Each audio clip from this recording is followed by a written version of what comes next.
நண்பர்கள் அனைவருக்கும் வணக்கம். நான் கணேஷ் பிரபா.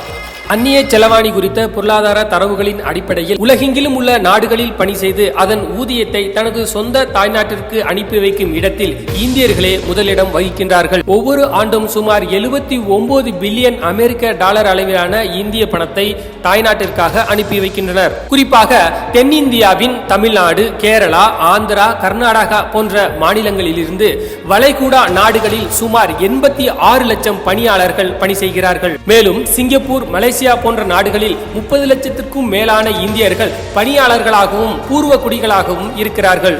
இந்த தரவுகளை எல்லாம் நாம ஏன் ஆய்வு செய்யணும் அப்படின்னு கேட்டாக்க, தாய்நாட்டில் இருந்து வெளிநாடுகளுக்கு வேலை செய்ய அலுமினிய பறவை ஏறும் ஒவ்வொரு மனிதனுக்கும் பின்னால ஒரு கடமை இருக்குங்க. அது தன்னோட வாழ்க்கை தரத்தை மேம்படுத்துகிறது. உடன் பிறந்த சகோதர சகோதரிகளுக்கு திருமணம் மற்றும் கல்வி செலவு, தனக்கென ஒரு வீடு, அப்பா அம்மா போன்றவர்களுக்கு மருத்துவ செலவு, இப்படி சமுதாயத்துல மேல்நிலைய அடையணும் அப்படிங்கிற சுய சிந்தனையா இருந்தாலும் அவர்களால அனுப்பப்படுற பணத்துல இந்திய பொருளாதாரமும் அடங்கி இருக்கு இல்லைங்களா?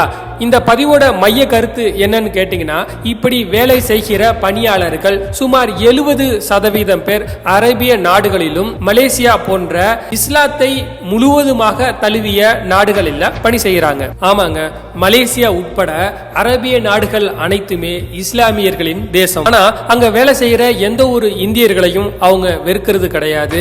ஜாதி, மதம், இனம் இப்படி எந்த பாகுபாடும் இல்லாம நடத்துறாங்க. அவர்களோட உணர்வுகளை மதிக்கிறாங்க. முழுமையான இஸ்லாமிய நாடான துபாய், பஹ்ரைன், கத்தார், குவைத் போன்ற நாடுகள்ல இந்துக்களுக்கு கோயில் கட்டவும் அனுமதிச்சிருக்காங்க. அவர்களோட இறை நம்பிக்கைகளுக்கு முழுமையா மதிப்பளிக்கிறாங்க. உலகிலேயே மிக உயரமான முருகன் சிலை அமைந்திருக்கிறதும் இஸ்லாமிய நாடான மலேசியாவில தான். இங்க நம்ம புரிஞ்சிக்க வேண்டிய விஷயம், உண்மையான மனிதத்துவம் செழித்து வளர்ந்திருக்கு. ஆனா இந்தியாவில், குறிப்பா தமிழகத்தில் நடக்கும் மத பிரிவினைவாத அமைப்புகள் மூலியமாக, இழிவான மத பிரச்சாரத்தின் மூலியமாக அந்நிய செலவாணி பாதிக்கிற அளவுக்கு மாற்றம் ஏற்படலாம். மத்திய உளவுத்துறை இந்திய அரசுக்கும் மாநில அரசுக்கும் எச்சரிக்கை விடுத்திருக்காங்க.